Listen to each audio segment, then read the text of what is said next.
Bagaimana cara membedakan antara orang yang takut kepada Allah dengan orang yang tidak takut kepada Allah? Bagaimana cara kita mengkoreksi diri kita, menilai diri kita? Apakah kita termasuk kepada orang-orang yang takut kepada Allah atau orang-orang yang tidak takut kepada Allah? Bapak-bapak sedang rahimakumullah. Apabila ketika kita melakukan suatu kesalahan, perbuatan maksiat atau perbuatan dosa, kemudian timbul penyesalan di hati, timbul kecemasan di hati, maka itu kita digolongkan kepada orang-orang yang takut kepada Allah. Artinya rasa takut di dada kita, di hati kita masih besar kepada Allah. Tetapi ketika kita melakukan perbuatan dosa, perbuatan maksiat, dan perbuatan yang tidak diridhoi oleh Allah, tetapi kita menganggapnya itu hal-hal yang biasa, maka perlu kita takutkan, kita cemaskan. Kita bukanlah orang-orang yang termasuk kepada orang yang ittaqullah, orang yang takut kepada Allah. Bapak-bapak sidang Jumat rahimakumullah. Yang kita takutkan itu adalah ketika kita diberikan uang, kelebihan uang oleh Allah, tetapi uang yang didapatkan itu tidak bisa kita manfaatkan untuk dekat kepada Allah. Justru sebaliknya, kita pergunakan untuk berbuat dosa kepada Allah. Banyak hari ini orang-orang yang diberikan kelebihan uang, harta, ketika dia dapat uang, justru dia pergunakan untuk melakukan perbuatan-perbuatan maksiat dengan berkedok wisata. Hari ini di Indonesia, hari ini di dunia, tumbuh secara menjamur objek-objek wisata. Di mana-mana tumbuh pariwisata-pariwisata yang terkenal. Dan kita atau orang-orang yang berduit atau kaum-kaum zahef, apabila liburan datang, tidak asik, tidak enak, kurang nyaman kalau tidak pergi liburan ke tempat-tempat wisata yang sudah terkenal, yang sudah terpopuler. Tetapi yang kita takutkan Bapak-bapak sidang Jumat adalah ketika kita punya uang, kita berwisata ke tempat-tempat maksiat yang dibenci oleh Allah. Sebutlah itu namanya Thailand. Banyak orang hari ini pergi berwisata ke Thailand, menghabiskan uang puluhan juta. Tetapi apa yang dikunjungi di Thailand? Yang dikunjungi pantai Pattaya atau pantai sejenisnya, di mana orang-orang di sana tidak berbaju. Hari ini kita punya duit, kita pakai untuk berwisata. Kemana kita berwisata? Kalau orang punya duit belum ke Bali, rasanya belum wah. Maka wisatanya adalah harus ke Bali. Bulan madunya harus ke Bali. Tetapi yang dia kunjungi di Bali adalah tempat-tempat yang mesumnya banyak. Tempat-tempat yang maksiatnya banyak. Tempat-tempat yang perzinaannya banyak. Artinya adalah harta yang dia miliki memberikan mudarat yang besar kepadanya. Betapa banyak orang hari ini membangun hotel untuk berwisata.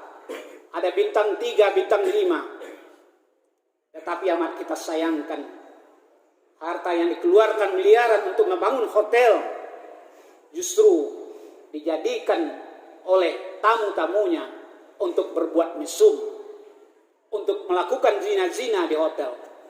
Padahal dia sudah susah mengumpulkan uang ratusan juta, 2 miliar, 5 miliar, dia bangun hotel. Tetapi yang tidur di hotel itu kebanyakan pasangan-pasangan ilegal.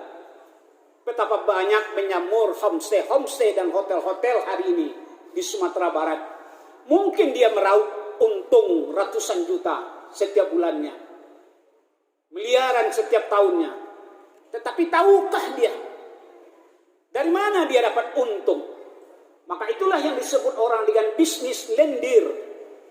Bisnis lendir, berbisnis dari perbuatan-perbuatan dosa yang kita sediakan tempatnya, yang kita sediakan lokasinya. Kita pikir kita mendapatkan keuntungan yang banyak juga, tetapi justru sebaliknya dosa yang kita dapatkan. Tetapi sebaliknya, betapa banyak hari ini ulama-ulama, buya-buya kita, ustadz-ustadz kita yang membangun rumah-rumah takbis, yang membangun pondok-pondok tuh hafal Al-Quran, mengajarkan anak mengaji yang tadi tidak bisa menjadi bisa, yang hanya hafal 1 juz menjadi 20 juz, 30 juz.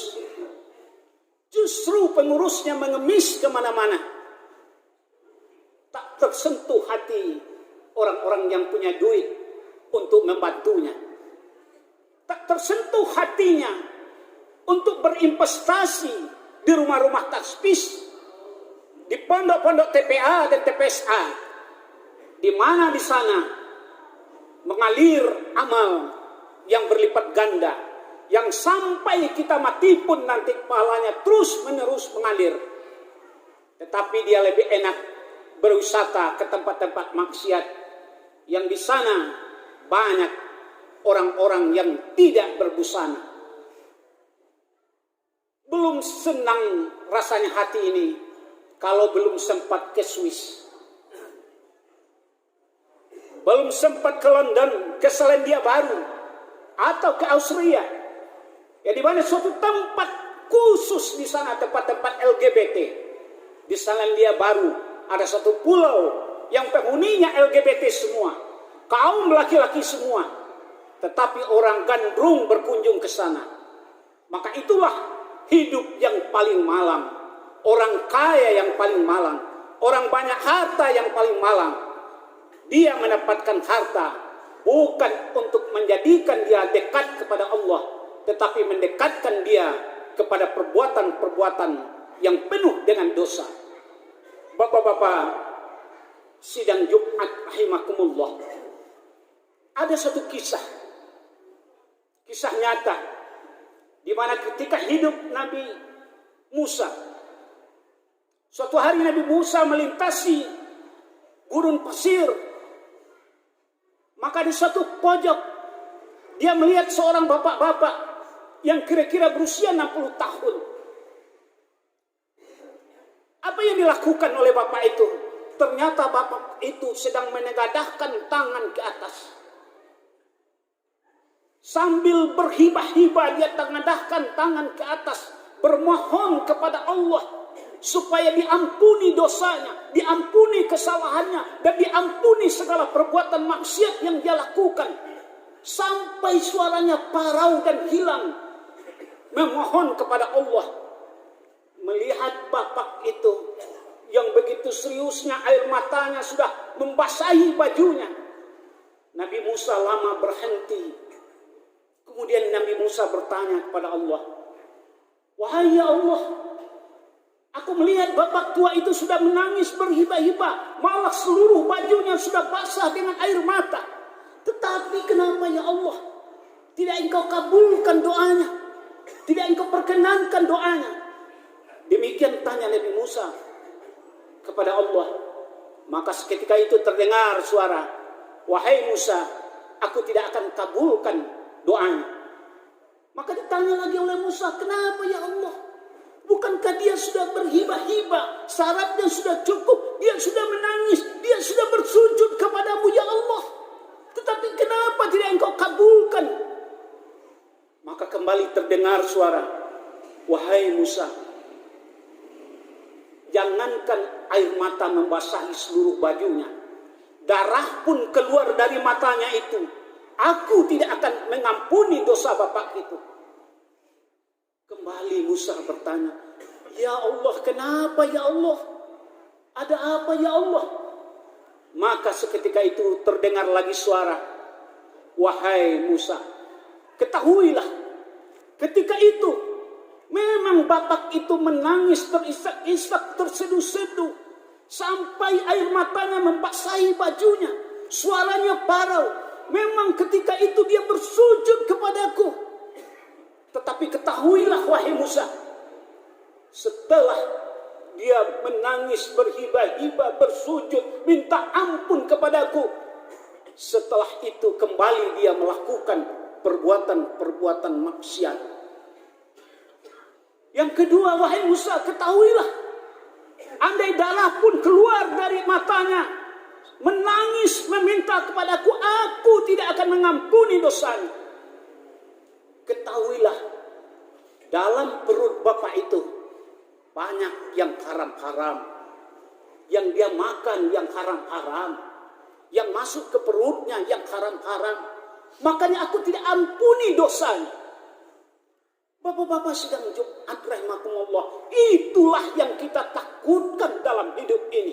Kita sering tengadahkan tangan kepada Allah. Kita sering memohon kepada Allah, sering minta ampun kepada Allah. Tetapi yang kita makan yang haram-haram.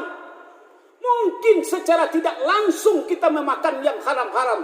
Tetapi seperti yang kita bilang tadi, kita bangun hotel, kita bangun homestay, kita bangun tempat hiburan. Tetapi orang datang ke sana adalah orang-orang yang pergi bermaksiat, orang yang pergi bermesum ria, dan kita mendapatkan keuntungannya dari sana. Itulah yang haram. Maka air mata pun menjadi darah. Allah tidak akan mengampuni dosa-dosa orang tersebut. Bapak-bapak sidang Jumat rahimakumullah, yang kita takutkan adalah ketika hati kita semakin mengeras, semakin membatu, maka kita tidak bisa lagi menerima nasihat, pepatah, petitih. Tidak bisa lagi menerima ilmu ketika hati kita sudah semakin mengeras. Fi qulubihim maradun fazadahumullahu marada. Dalam hatinya ada penyakit. Allah tambah penyakitnya itu. Allah tambah sakit hatinya itu, sehingga hatinya tidak menerima nasihat lagi, sehingga hatinya tidak bisa menerima tausiah, hatinya tidak menerima kebenaran lagi, hatinya tidak menerima ajaran-ajaran ilmu agama apa yang disampaikan oleh buya dan ustaz. Karena fi qulubihim maradun fazadahumullahu marada. Dalam hatinya sudah ada penyakit. Itulah yang kita takutkan. Kelihatan kita segar, kelihatan kita ganteng dan gagah, tetapi hati kita ada penyakitnya. Yang kita takutkan adalah ketika kita bertitel doktor, insinyur, profesor, ilmu kita tinggi, jabatan kita tinggi, tetapi ilmu tidak memberikan manfaat kepada kita. Ilmu yang tinggi tidak memberikan manfaat kepada orang banyak. Karena sombong dengan ilmunya, sombong dengan jabatannya, sombong dengan profesor doktornya, egonya muncul karena profesor doktor MHum, MH, SH. Timbul kesombongan karena ilmu yang tinggi. Itulah yang kita takutkan. Ilmu yang tinggi membawa kesombongan. Maka orang yang sombong tidak akan pernah masuk surga. Yang kita takutkan adalah ketika kita rajin mengkritik orang, kita rajin menasihati orang, kita rajin berdakwah, kita rajin berkhutbah, rajin wirid, wajib memberikan ceramah, tetapi kita tidak bisa menceramahi diri sendiri, tidak bisa menjalankan fatwa untuk diri sendiri, tidak bisa menjalankan nasihat yang kita sampaikan kepada orang lain untuk diri sendiri. Atamuruna nasa bil birri wa tansawna anfusakum wa antum tatluna kitab afala taqilun. Orang rajin menasihati orang lain, berdakwah untuk orang lain, berkata pintar, berpidato pintar, seorang orator yang ulung, tetapi tak bisa menasihati diri sendiri, berfatwa untuk diri sendiri. Itulah yang kita takutkan. Tidak mau bercermin diri, rajin menyatakan, menyampaikan keburukan orang lain, lupa melihat keburukan diri sendiri. Banyak orang hari ini kritik sana, kritik sini, kritik situ, tetapi lupa mengkritik diri sendiri. Itulah penyakit zaman sekarang. Hujat sana, hujat sini, lupa mengoreksi, bercermin diri sendiri. Bapak-bapak sidang umat rahimakumullah, nikmat Allah yang terbesar itu pada diri manusia adalah lidah. Tanpa lidah kita akan menjadi seorang bisu. Tanpa lidah khatib tak akan bisa berkhutbah. Tanpa lidah seorang guru mengaji tidak akan bisa mengajarkan anaknya mengaji. Tanpa lidah kita tidak akan bisa berkomunikasi dan lain-lain sebagainya. Yang kita takutkan adalah lidah tidak kita pergunakan untuk berzikir, bertahmid, mendekatkan diri kepada Allah. Lidah diberikan oleh Allah, tidak kita pergunakan untuk membaca Al-Quran. Jarang terdengar Al-Quran dibacakan di rumah, sehingga rumahnya menjadi kuburan. Rumahnya ibarat seperti kuburan, seperti hantu. Karena lidah istri, lidah suami tak pernah diucapkan untuk membaca Al-Quran di rumah. Maka rumah yang tak pernah dibacakan Al-Quran di dalamnya, maka sama saja rumah itu seperti kuburan, kata Rasulullah. Maka hati-hatilah kita dengan lidah kita. Justru dengan lidah banyak mengantarkan orang masuk ke dalam api neraka. Lidah memang tidak bertulang, lidah lembut, lidah lunak, tetapi mengantarkan manusia ke dalam api neraka, bisa menyayat manusia seperti membunuh manusia itu sendiri. Bapak-bapak sidang Jumat rahimakumullah, hari ini banyak teori yang muncul, banyak filosofi yang muncul, banyak doktor yang muncul, ahli teori ini, teori itu dan lain sebagainya. Tetapi hanya pintar berteori, tidak pintar dalam prakteknya, actionnya. Banyak orang yang hafal kuhab, kitab hukum undang-undang, banyak yang hafal hari ini. Banyak yang hafal undang-undang, pasal-pasal, peraturan-peraturan, tetapi peraturan-peraturan pasal kuhab itu tidak untuk ditegakkan, hanya untuk diucapkan, dihafalkan, dan untuk jadi bahan-bahan penataran. Alangkah malangnya orang yang diberikan kecerdasan oleh Allah untuk menghafal pasal-pasal, kuhab-kuhab, peraturan-peraturan, tetapi peraturan bukan untuk ditegakkan, hanya peraturan untuk ria. Bapak-bapak sidang Jumat rahimakumullah, pintar berteori, pintar menghafal aturan, tetapi tidak pintar dalam praktek. Alangkah malangnya kita.